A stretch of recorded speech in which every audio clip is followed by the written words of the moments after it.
Hello दोस्तों, आज की क्लास में आप सभी लोगों का स्वागत है। आज हम लोग यूपी डीएलएड फर्स्ट सेमेस्टर के कंप्यूटर क्लास के बारे में डिस्कस करेंगे। ये क्लास 5 है। इसके पहले की क्लास जिसने भी अभी तक नहीं देखी है सभी लोग देख लीजिए, उसमें प्लेलिस्ट बना दी गई है, तो सभी लोग वो क्लासेस अच्छे से कंप्लीट कर लीजिए। 2 क्लासेस और करवा के जितने भी टॉपिक कंप्लीट हो गए हैं सारे टॉपिक का एक पूरा ऑब्जेक्टिव क्वेश्चन टाइप का टेस्ट होगा, तो सभी लोग क्लासेस कंप्लीट कर लीजिए ताकि आप लोग जब टेस्ट दें तो पता चल सके कि क्वेश्चंस किस तरीके से पूछे जाते हैं, आप लोगों को कितने क्वेश्चन सही हो रहे हैं। आज की क्लास में हम लोग डिस्कस करेंगे मेमोरी डिवाइस के बारे में।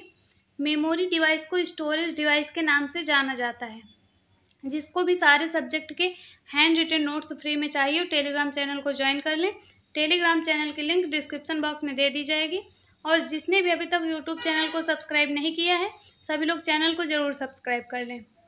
इसमें आज हम बात करेंगे मेमोरी के बारे में कि मेमोरी क्या होती है।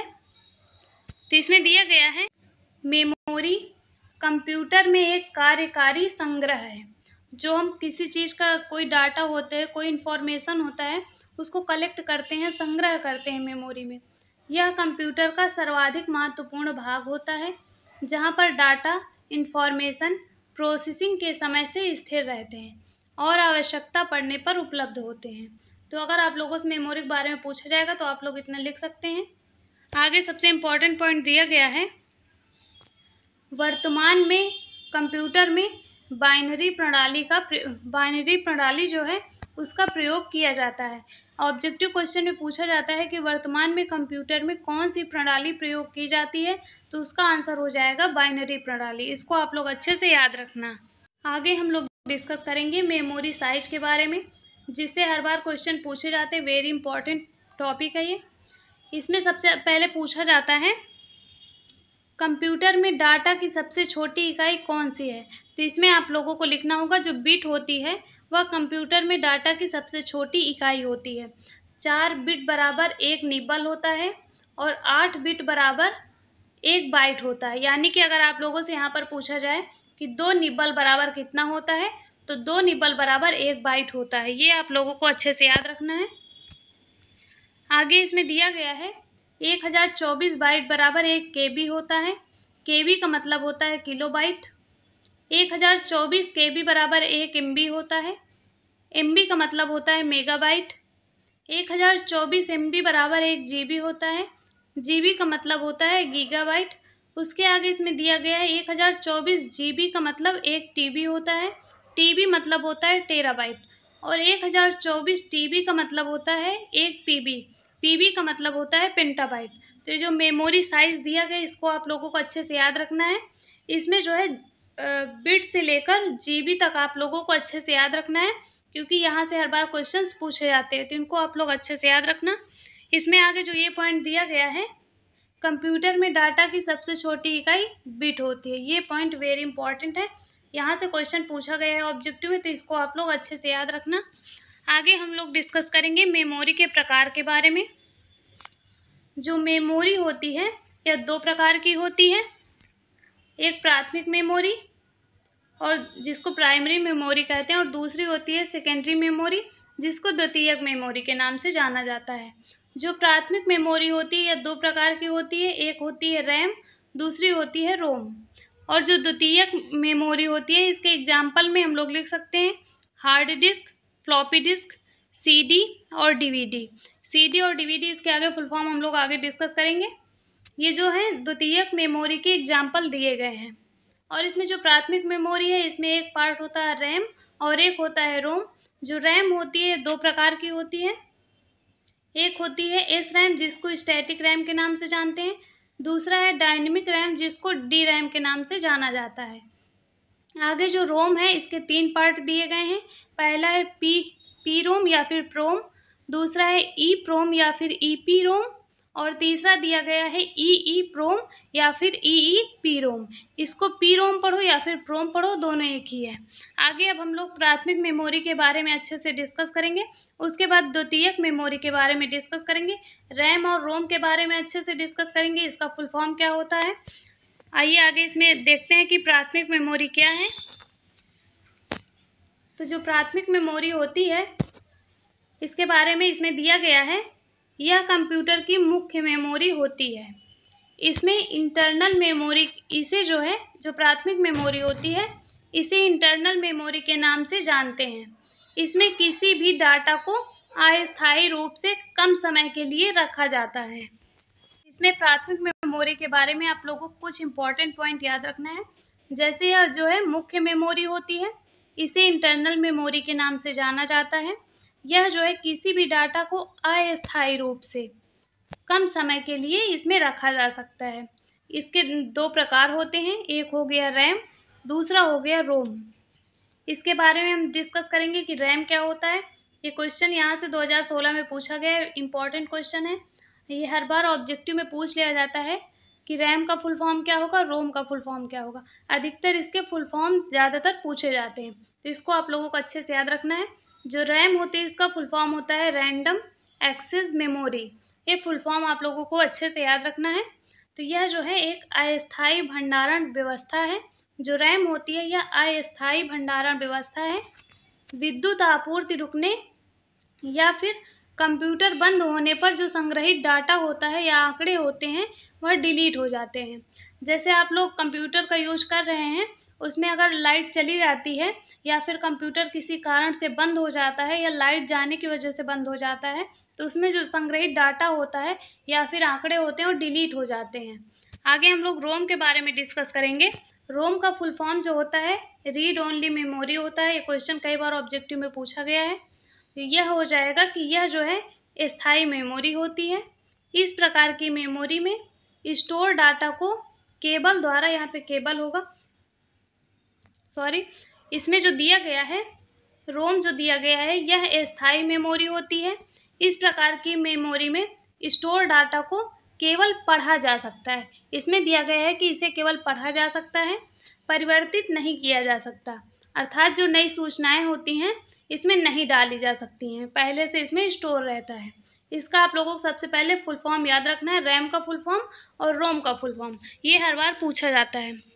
आगे हम लोग डिस्कस करेंगे द्वितीयक मेमोरी के बारे में। द्वितीयक मेमोरी क्या होती है, इसमें दिया गया है इस प्रकार की मेमोरी को कंप्यूटर में अलग से जोड़ा जाता है। यह कंप्यूटर का भाग नहीं होती है। जो द्वितीयक मेमोरी होती है यह कंप्यूटर का भाग नहीं है, इसे अलग से हम लोग जोड़ते हैं। इसकी जो भंडारण क्षमता होती है प्राथमिक मेमोरी से अधिक होती है। जो द्वितीयक मेमोरी होती है इसकी भंडारण क्षमता अधिक होती है। इसमें कंप्यूटर बंद होने पर डाटा डिलीट नहीं होता है। जैसे जो प्राथमिक मेमोरी में रैम के बारे में बताया गया था कि जैसे विद्युत आपूर्ति रुक जाती है या फिर कंप्यूटर बंद हो जाता है तो उसमें जो आंकड़े होते हैं या स्टोर डाटा होता है वो डिलीट हो जाता है। लेकिन इसमें बिल्कुल उसका उल्टा है। जो द्वितीयक मेमोरी होती है इसमें विद्युत आपूर्ति रुकने या फिर कंप्यूटर बंद होने पर डाटा डिलीट नहीं होता है। ये पॉइंट आप लोगों को याद रखना है। अगर डिफरेंट पूछा जाए तो इसमें आप लोग इसको अच्छे से लिख सकते हैं। इसमें आगे दिया गया है आवश्यकता अनुसार इसमें सेव जो फाइल होती है, फाइल और फोल्डर को देखा व उसमें सुधार किया जा सकता है। इसको आप लोग अच्छे से याद रखना। इसमें उदाहरण अभी हमने बताया था, इसका उदाहरण हो जाएगा hard disk, floppy disk, pen drive, CD, DVD। यह जो है द्वितीयक मेमोरी के उदाहरण हो जाएंगे। बाकी द्वितीयक मेमोरी के जो प्रकार है उसके बारे में हम आगे डिस्कस करेंगे। द्वितीयक मेमोरी के जो प्रकार होते हैं 3 प्रकार के होते हैं। एक हो जाएगा मैग्नेटिक डिस्क, दूसरा हो जाएगा ऑप्टिकल डिस्क और तीसरा हो जाएगा फ्लैश मेमोरी। जो मैग्नेटिक डिस्क होते हैं उसके अंतर्गत हार्ड डिस्क आ जाएगा, फ्लॉपी डिस्क आ जाएगा और मैग्नेटिक टेप आ जाएगा। ये एग्जाम्पल आप लोगों को अच्छे से याद रखना है, एग्जाम्पल के रूप में इसमें पूछा जाता है। और ऑप्टिकल डिस्क जो है इसके अंतर्गत CD आ जाएगा और DVD आ जाएगा। उसके अलावा जो फ्लैश मेमोरी है इसमें आप लोगों को पेन ड्राइव आ जाएगा और दूसरा मेमोरी कार्ड आ जाएगा। इसके पहले आपको द्वितीयक मेमोरी के प्रकार याद रखना है और इसके अंतर्गत क्या क्या आता है इसको आप लोगों को अच्छे से याद रखना है एग्जाम्पल को। आगे हम लोग इसमें CD और DVD का फुल फॉर्म जानेंगे, जिससे हर बार क्वेश्चन पूछे जाते हैं। CD का जो फुल फॉर्म होता है वह हो जाएगा कॉम्पैक्ट डिस्क और जो DVD का फुल फॉर्म होता है वह हो जाएगा डिजिटल वीडियो डिस्क या फिर इसको डिजिटल वर्सेटाइल डिस्क के नाम से जाना जाता है। DVD का full form digital video disc भी होता है और डिजिटल वर्सेटाइल डिस्क भी होता है। और कॉम्पैक्ट डिस्क का फुल फॉर्म, जो सीडी का फुल फॉर्म होता है वह हो जाता है कॉम्पैक्ट डिस्क। इसका फुल फॉर्म आप लोगों को अच्छे से याद रखना है। आगे जो सबसे इम्पोर्टेंट पॉइंट दिया गया है हार्ड डिस्क के बारे में, इसके बारे में क्वेश्चंस पूछा जाता है, तो इसीलिए इसमें हमने लिखा है। इसमें दिया गया है कि यह डिस्क जो है कंप्यूटर में एक निश्चित स्थान पर लगी होती है। जो हार्ड डिस्क होती है यह कंप्यूटर में एक निश्चित स्थान पर लगी होती है। इसे इधर उधर नहीं ले जा सकते हैं क्योंकि यह एक निश्चित स्थान में लगी होती है। इसमें अनेक डिस्क एक के ऊपर एक लगी होती हैं। अगर आप लोगों से हार्ड डिस्क के बारे में पूछा जाए तो आप लोग इसमें इतना लिख सकते हैं, आप लोगों को 1 नंबर पूरा मिल जाएगा। आगे हम लोग पेन ड्राइव के बारे में डिस्कस करेंगे। पेन ड्राइव क्या होता है? तो यह एक पोर्टेबल स्टोरेज डिवाइस है। पोर्टेबल मतलब होता है कि इसको हम एक स्थान से दूसरे स्थान ले जा सकते हैं। यह एक छोटा सा अधिक भंडारण क्षमता वाला यंत्र होता है। पेन ड्राइव जो है छोटी होती है लेकिन इसमें भंडारण क्षमता अधिक होती है। इसका प्रयोग मुख्यतः डाटा को एक कंप्यूटर से दूसरे कंप्यूटर में ट्रांसफ़र करने में किया जाता है। जो पेन ड्राइव होती है इसमें भंडारण क्षमता अधिक होती है। यह पोर्टेबल स्टोरेज डिवाइस होती है। इसका जो यूज होता है एक कंप्यूटर से दूसरे कंप्यूटर में जो डाटा होता है उसको ट्रांसफ़र करने में किया जाता है। आगे हम लोग इसमें डिस्कस करेंगे आउटपुट डिवाइस के बारे में। इनपुट डिवाइस और आउटपुट डिवाइस के एग्जांपल आप लोगों को अच्छे से याद रखना है क्योंकि इसके जो है एग्जांपल और इनपुट आउटपुट डिवाइस की डिफिनीशन 1 नंबर में पूछी जाती है। आउटपुट डिवाइस इसमें दिया गया है। आउटपुट डिवाइस वे डिवाइस होते हैं जिनके द्वारा कंप्यूटर से प्राप्त परिणाम को देखा या प्राप्त किया जा सकता है। जो हम लोग कंप्यूटर को निर्देश देते हैं, इनपुट करते हैं, उसके बाद प्रोसेसिंग होती है। प्रोसेसिंग के बाद जो हमको प्राप्त होता है वही आउटपुट कहलाता है। तो इसमें दिया गया है कि कंप्यूटर डिवाइस वे डिवाइस हैं जिनके द्वारा कंप्यूटर से प्राप्त परिणाम को देखा या प्राप्त किया जाता है, वे आउटपुट डिवाइस कहलाते हैं। इसके एग्जाम्पल के बारे में हम लोग जानेंगे। इसमें एग्जाम्पल दिया गया है प्रिंटर, दूसरा स्पीकर, तीसरा मॉनिटर, चौथा मॉडेम। इसी तरीके से इसके एग्जाम्पल हो जाएंगे। इसमें जो इम्पोर्टेंट है उसके बारे में हम डिस्कस करेंगे। इसमें आगे मॉनिटर के बारे में दिया गया है, इसके बारे में हम लोग डिस्कस करेंगे। कंप्यूटर की समस्त सूचनाएं देखने के लिए मॉनिटर का प्रयोग किया जाता है। जो कंप्यूटर की सूचनाएं हम लोग देखते हैं उसको मॉनिटर का प्रयोग उसमें किया जाता है देखने के लिए। यह टीवी के समान पर्दे वाला उपकरण होता है जिसे तार द्वारा सीपीयू से जोड़ देते हैं। मॉनिटर को वीडियो का मतलब होता है विजुअल डिस्प्ले यूनिट, इसके नाम से भी जाना जाता है। अगर आप लोगों से पूछा जाए कि मॉनिटर को और किस नाम से जाना जाता है तब आप लोगों को बताना होगा वीडियो के नाम से जाना जाता है। वीडियो का फुल फॉर्म होता है visual display unit. Next point पे हम लोग डिस्कस करेंगे प्रिंटर क्या होता है। ये क्वेश्चन पूछा गया आप लोगों के एग्जाम में। तो प्रिंटर एक ऐसा आउटपुट डिवाइस है। सबसे पहले आप लोगों को याद रखना है जो प्रिंटर आउटपुट डिवाइस है, यह एक ऐसा आउटपुट डिवाइस है जो सॉफ्ट कॉपी को हार्ड कॉपी में परिवर्तित कर देता है। जो प्रिंटर होता है जिससे हम लोग फोटोकॉपी कराते हैं, जो सॉफ्ट कॉपी हमारे पास होती है उसको हार्ड कॉपी में परिवर्तित कर देता है।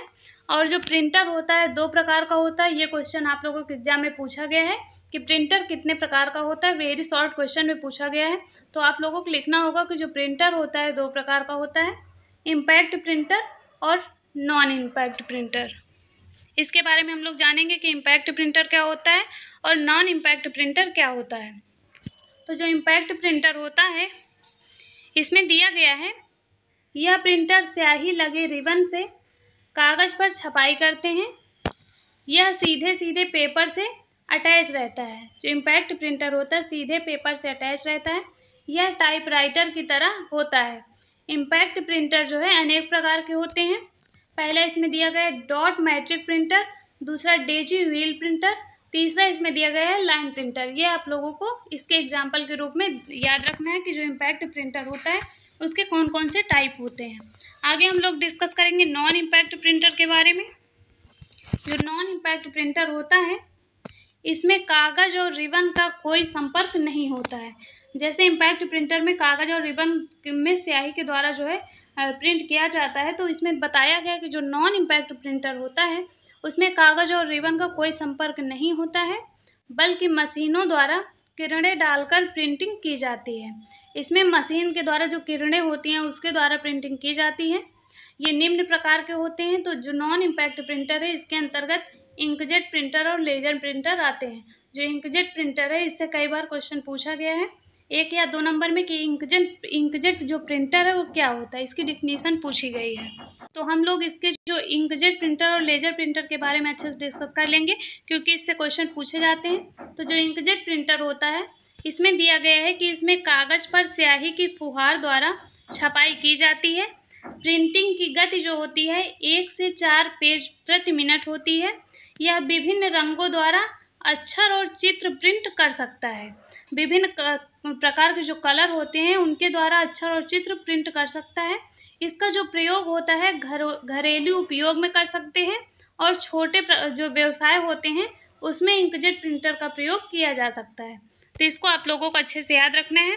और आगे जो लेजर प्रिंटर के बारे में हम लोग डिस्कस करेंगे कि लेजर प्रिंटर क्या होता है। तो इसमें दिया गया है यह अत्यधिक आधुनिक प्रणाली का प्रिंटर होता है। जो लेजर प्रिंटर है वह आधुनिक प्रणाली का प्रिंटर है। यह विभिन्न प्रकार के अक्षरों व चित्रों को किरणों की सहायता से छाप सकता है। इसका जो उपयोग होता है बड़े कार्यालयों में किया जाता है और व्यवसायों में भी किया जाता है। जो बड़े बड़े कार्य होते हैं उसमें इसका जो है यूज किया जाता है। और सबसे इम्पॉर्टेंट पॉइंट जो आप लोगों के एग्जाम में 2 से 3 बार ऑब्जेक्टिव में पूछा गया है कि BIOS का पूरा नाम क्या होता है। तो इसका जो आंसर हो जाएगा B फॉर होता है बेसिक, I फॉर होता है इनपुट, O फॉर होता है आउटपुट, S फॉर होता है सिस्टम। तो इसका फुल फॉर्म हो जाएगा बेसिक इनपुट आउटपुट सिस्टम। ये पॉइंट आप लोगों को अच्छे से याद रखना है। ये जो BIOS का फुल फॉर्म जो है पूरा नाम पूछा जाता है। ये हिंदी में भी कई बार क्वेश्चन पेपर में लिखा था कि इसका जो फुल फॉर्म हो जाएगा बेसिक इनपुट आउटपुट सिस्टम। ये फुल फॉर्म आप लोगों को अच्छे से याद रखना है। इस क्लास में बताया गया है CD का फुल फॉर्म उसको आप लोगों को याद रखना है। DVD का फुल फॉर्म भी याद रखना है। CD का हो जाएगा कॉम्पैक्ट डिस्क, DVD का हो जाएगा डिजिटल वर्सेटाइल डिस्क या फिर वीडियो डिस्क। और BIOS का फुल फॉर्म याद रखना है बेसिक इनपुट आउटपुट सिस्टम। ये तीनों को फुल फॉर्म आप लोगों को अच्छे से याद रखना है। अगली जो क्लास होगी उसमें हम लोग सॉफ्टवेयर के बारे में पढ़ेंगे कि सॉफ्टवेयर क्या होता है, सॉफ्टवेयर के एग्जाम्पल के अंतर्गत क्या आएगा, इसके प्रकार क्या होते हैं, इस सभी बारे में हम लोग अच्छे से डिस्कस करेंगे। आज की क्लास में हम लोग इतना कंप्लीट कर लिया है तो इसको आप लोग अच्छे से पढ़ लेना।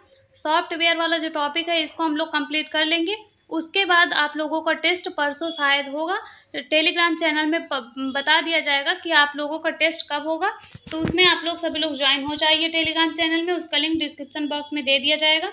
और सभी सब्जेक्ट के हैंड रिटन नोट्स को भी अगर आप लोगों को लेना है तो टेलीग्राम चैनल को ज्वाइन कर लीजिए। वहाँ से फ्री में PDF आप लोग डाउनलोड कर सकते हैं। और आप लोगों की ये क्लास कैसी लगी कमेंट बॉक्स में कमेंट करके ज़रूर बताना। क्लास को लाइक कर देना। और अगर आप लोगों को कोई डाउट है तो कमेंट बॉक्स में कमेंट कर सकते हैं। मिलते हैं नेक्स्ट वीडियो में, तब तक के लिए थैंक यू।